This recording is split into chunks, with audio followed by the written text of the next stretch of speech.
Hello students, I welcome you all to Current Affairs Lectures by Azad ICS Academy, and today we are going to look into the current affairs of 16th April.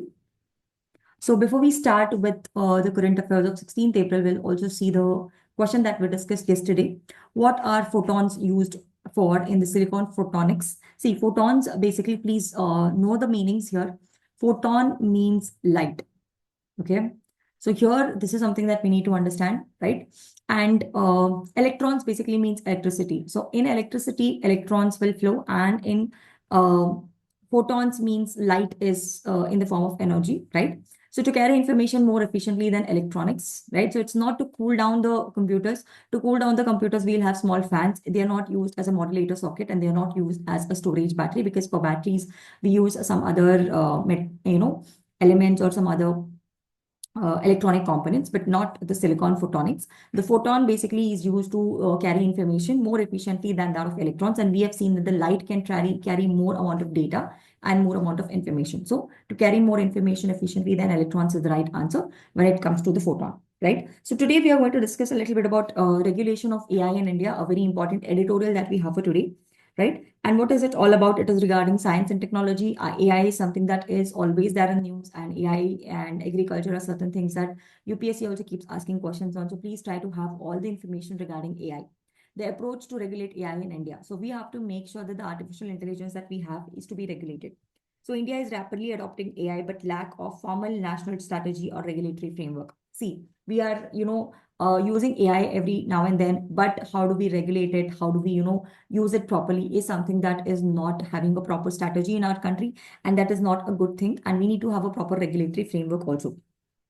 Okay, the raising concerns about ethical usage, accountability, and inclusive growth. So everybody are not able to use this AI, so there is no inclusive growth, and nobody is regulating it. So maybe there is a lot of ethical concerns that are there, etc.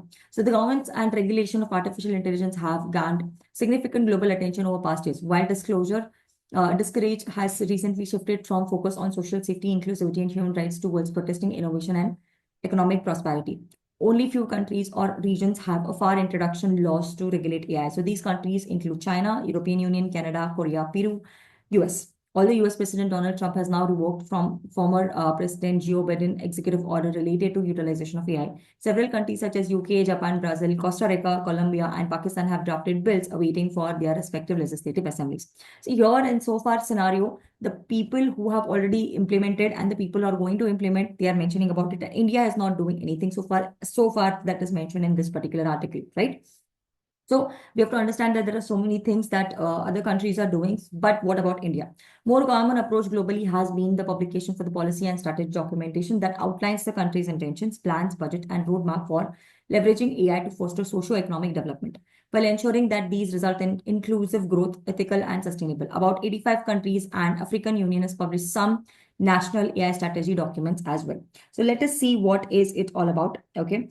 So India's current approach. So this is, we are talking about the global scenario. Now let us see what is India's approach towards it. What is India doing? What are the things that India is trying to come up with when it comes to AI? Okay. Now see, India does not have a formal approved national AI law or strategy document right now. So far, if you see, there is no proper. So see, it has neither officially approved. So means no. India does not have a properly officially approved national AI strategy document, nor a specified law that is related to AI.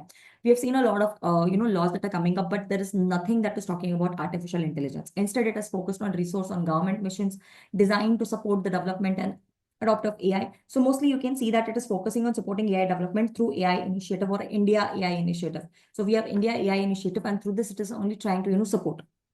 Okay, so a document in 2018 that was submitted by Niti Ayoga proposed a national strategy, but it did not get officially adopted or any allocation in the budget. So what you have to understand here is there was a report that was given by Niti Ayoga, but that is also called as National Strategy for Artificial Intelligence.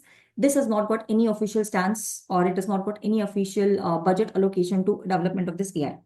The India AI mission includes 7 pillars aimed to create an innovation and trust for the AI ecosystem. An expert advisory group is currently developing recommendations for AI governance frameworks, but official adaptation remains unclear. So still many people are, trying to, do a lot of things, but still there is no anything that has officially happened properly.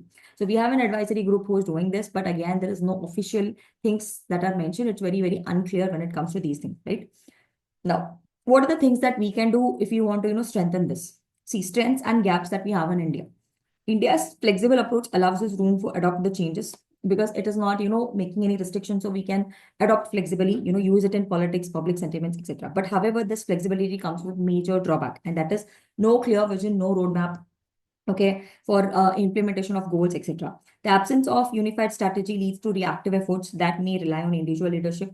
And again, see, if you're not having any kind of, what do you mean to say, proper strategies or proper rules and regulations, people will start misusing it. So there is flexibility, but again, it is, you are allowing individuals to take their decision. AI usage is growing rapidly in India, but it is still mainly concentrated in global powers. So if you see, it's still there with USA, UK, and EU, that is European Union and China, not much in India again. So what is the safeguard that we can use? What are the things that we have to implement so that India can do it properly? Let us use AI. As AI use increases, there must be lead to discrimination, privacy, breach, and exclusion in the sectors of education, healthcare, and public services. So hence, we need to have a proper, a regulation. So there could be some kind of exclusion because some people are very good aware of AI and some people are not at all aware of AI. So hence there is a kind of exclusion or social discrimination that would get created. And we do not want that. That is why there should be a proper rules and regulations to, safeguard or have a proper regulation on this AI. Currently, most AI regulations in India are volunteer and not well defined.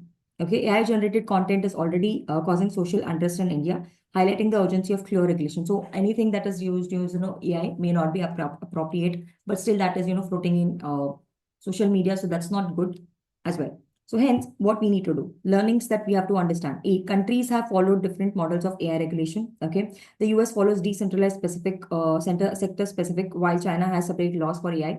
India can adopt similar hybrid or whatever kind of model. India can use US's model or India can use China's model. Any of the models can be used, but yes, we need to come up with some kind of rules and regulations.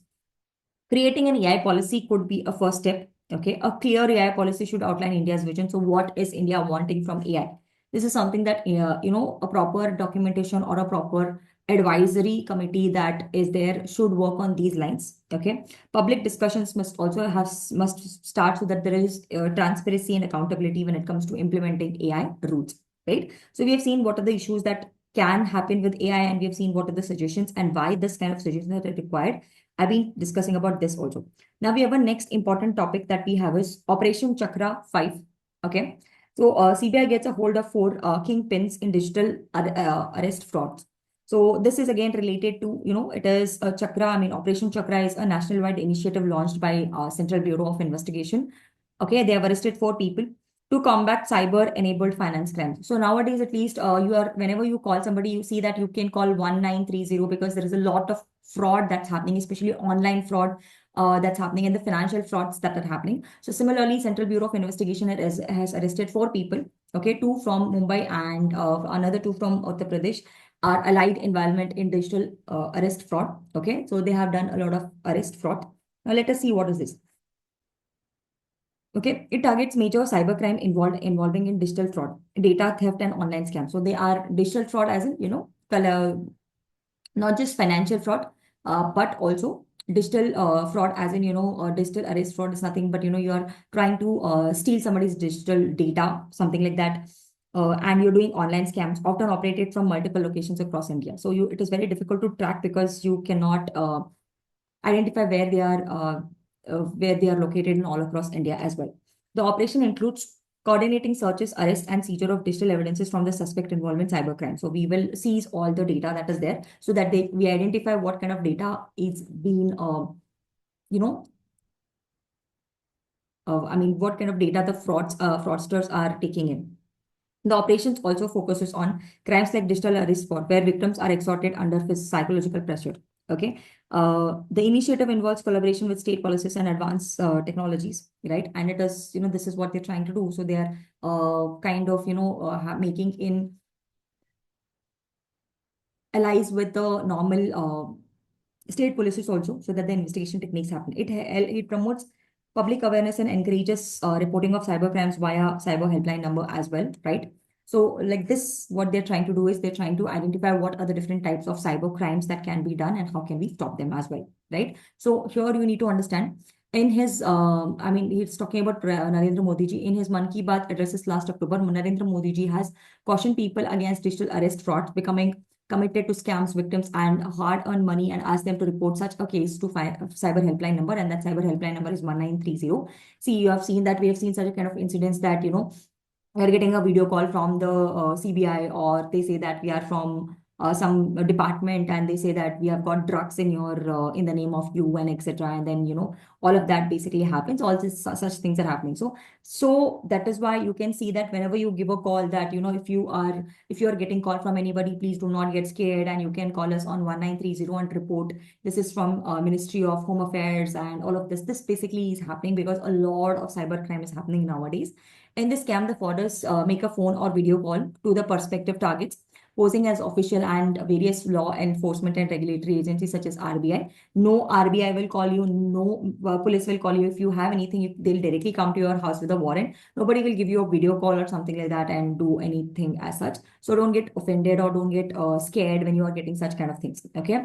At first, they collect the personal information of the potential victim. The second move is to create an atmosphere of fear by presenting themselves a probe agency uniform and government officers like background quoting legal provisions. The criminal put psychological pressure on victim and claiming that they can be digitally arrested by some offenses. Okay, so for example, I got a call. And I got a call from some customs department saying that they are calling me from customs department, and they said that look, you are sending a parcel to Wuhan. Okay, I think Taiwan, not even Wuhan. You are sending a parcel to Taiwan, and I don't know what is there in this parcel. Is your email ID? They said my email ID correctly, and I got scared at the beginning, and I asked him which company is it, or what is the logistical department. He said FedEx, and that is when I got to know it was a scam. Okay, because at that point of time there was a lot of videos that were being circulated saying that such kind of scams are happening, right? So and then what happened here is that. What happened here is that I called some of my seniors and I asked them. Then they said, "Don't worry, nothing as such will happen. If you have done any crime, then the police will directly come to your house. Nobody is gonna go and ask you to do a video call or a phone call or something like that." So they try to create a fear, but I could not. I did not get feared. And what kind of people are getting selected? I'll tell you. Somebody who do a lot of online shopping. Okay, wherein when you're doing online shopping, what happens is you put in your phone number, you put in your email ID, and you put in a lot of things, right? I'm not talking about big companies. I'm not going to name any, but if you are doing shopping with small companies on Instagram or something like that, then there is a proper scam that can happen, right? There are some other materials like including bank details. You should not be giving all these things. So such kind of things should not be done, right? So this is all about the digital arrest and other things that we have in news, right? So apart from this, we'll see the question that I want you to answer. What technique did the cyber criminals use manipulative victims in digital arrest fraud, right? So what are they doing? How are they doing it? So try to read the options and identify the answers. Put your answers in the comment section. I'll see you guys in tomorrow's lecture with tomorrow's current affairs. And if you have any suggestions that you want me to increase my speed, decrease my speed, increase the number of content, please do all of this. Please do mention all of this so that we can, come up with better content. Thank you so much.